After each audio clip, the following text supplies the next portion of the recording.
How to delete a ChatGPT account. The first thing you want to do is go ahead and open any browser and type ChatGPT login.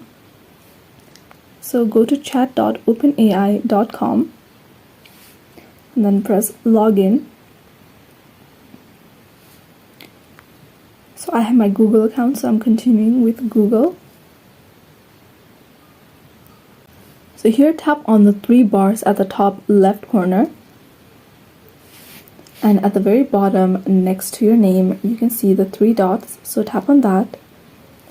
And if you want to know the clear steps, you can always go to help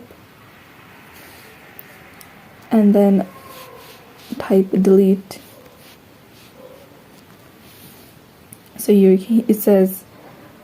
it says, how can I delete my account? So just tap on that. So here you can see in detail how you can delete your account.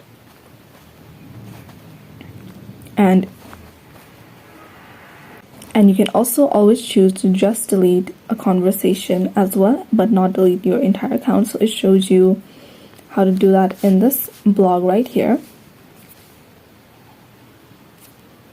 And what you'll need to do is tap on these three dots, go to settings, and then you can see here it says general and data controls.